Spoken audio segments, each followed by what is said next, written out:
नमस्कार मंडळी, आपलं सगळ्यांचं स्वागत आहे आमच्या यूट्यूब चॅनलवर. आणि महत्त्वाची माहिती घेऊन आज मी तुमच्यासमोर आलेलो आहे. महत्त्वाची माहिती अशी आहे मंडळी की महा-डी-बी-टी 2.0वर संजय गांधी निराधार आणि दिव्यांग योजनांचा डाटा अपलोड करण्याचे काम अनेक ठिकाणी पूर्ण झालेलं आहे. म्हणजे पूर्णत्वास आलेले आहे, कंप्लीटच आहे. पण थोड्याफार काही गोष्टी बाकी आहेत, ज्यामध्ये थोडा वेळ लागण्याची शक्यता आहे.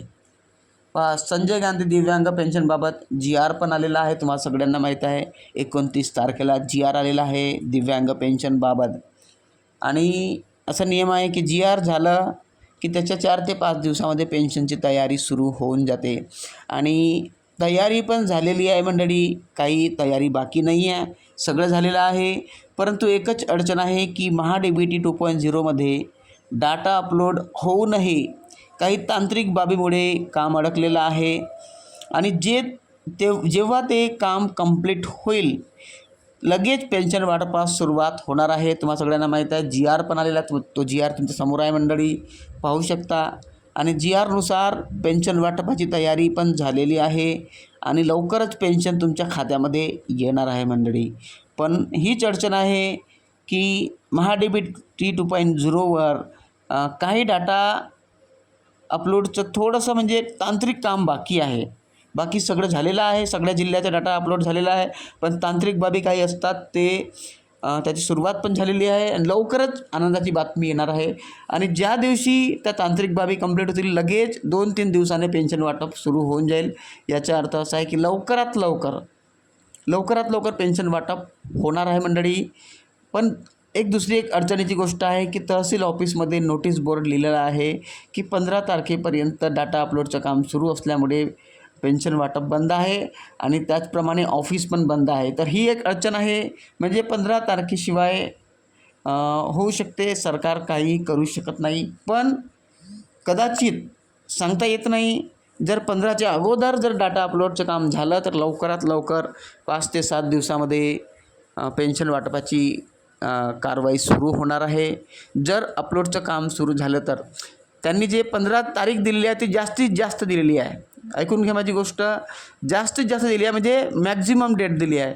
म्हणजे त्या अगोदर जर काम कंप्लीट झालं तर पेन्शन वाटपाची सुरुवात होणार आहे. ही आनंदाची बातमी आहे. म्हणजे समजू नका की 15 तारीख, त्या अगोदर पण काम कंप्लीट होऊ शकते. पहा, निधी पण मंजूर झालेला आहे पेन्शनसाठी आणि लवकरात लवकर पेन्शन वाटपास सुरुवात होणार आहे. किती निधी आहे म्हणून तुम्ही वाचू शकता, कोणाला किती निधी जाणार आहे, कोणत्या योजनेतील लोकांना किती आहे आणि कंप्लीट वर्षभरासाठी निधी पण आलेला आहे मंडळी. हा वर्षभराच्या म्हणजे जे मागील महिने राहिलेले आहेत त्यांचा पण निधी आहे आणि आता जुलैचा पण निधी आहे. म्हणजे दोन्ही मिळून निधी आहे. तर पेन्शन वाटप लवकरात लवकर होणार आहे. नुसती जुलै महिन्याची नाही तर पेंडिंग राहिलेली पेन्शनसुद्धा लवकरात लवकर वाटप होणार आहे मंडळी. आनंदाची बातमी आलेली आहे मंडळी. माहिती आवडली सबस्क्राईब बटन दाबून बेल आयकॉन दाबा आणि लाईक करा, हाईप करा, कॉमेंट करा आणि शेअर करा. पण सबस्क्राईब तुम्हाला नक्कीच करायचं आहे. आणि मंडळी महत्त्वाची माहिती अशी आहे, याच्यामध्ये पहा, नियंत्रक अधिकाऱ्याची पण नियुक्ती झालेली आहे. नियंत्रक अधिकाऱ्याची सही झाली एकदा डॉक्युमेंटवर लगेच पेन्शन वाटपास सुरुवात होते. म्हणजे सगळी तयारी सरकारची झालेली आहे. नियंत्रकाची सही झाली की जो ग्रँट झालेला जो पैसा आहे आणि लिस्ट, लोकांची लिस्ट सगळी आणि पैसे जे सरकारतर्फे ग्रँट झालेले आहेत ते दोन्ही मिळून कोषागार ऑफिसकडे जाते आणि कोषागार कार्यालयातून मग पेन्शन वाटप होते. अशा प्रकारची प्रक्रिया असते. सगळी प्रक्रिया तयार आहे. पण एकच अडचण आहे, डी-बी-टी पोर्टल. पहा, 15 तारीख ही मॅक्झिमम दिलेली आहे. त्याच्या अगोदर पण काम होऊ शकते. म्हणजे त्या अगोदर जर लवकरात लवकर झालं तर ह्या 5 ते 7 दिवसामध्ये पेन्शन वाटपाची प्रक्रिया सुरू होऊन जाईल मंडळी. हे आनंदाची बातमी आहे, म्हणून सबस्क्राईब नक्की करा. आणि महत्त्वाची गोष्ट आहे, तुम्हाला स्टेटस पाहायचं आहे पेन्शनच्या, लाईफ सर्टिफिकेट जर बनवायचं आहे तर मोबाईलची गरज पडेल. तर त्यासाठी तुम्हाला मोबाईलची गरज पडेल तर Realme P4 5G नावाच्या मोबाईलची लिंक मी दिलेली आहे, तुम्ही पाहू शकता आणि घेऊ पण शकता. Realme P4 5G. त्याचप्रमाणे डॉक्युमेंट फाईलची पण जे आहे लिंक दिलेली आहे, डॉक्युमेंट फाईल.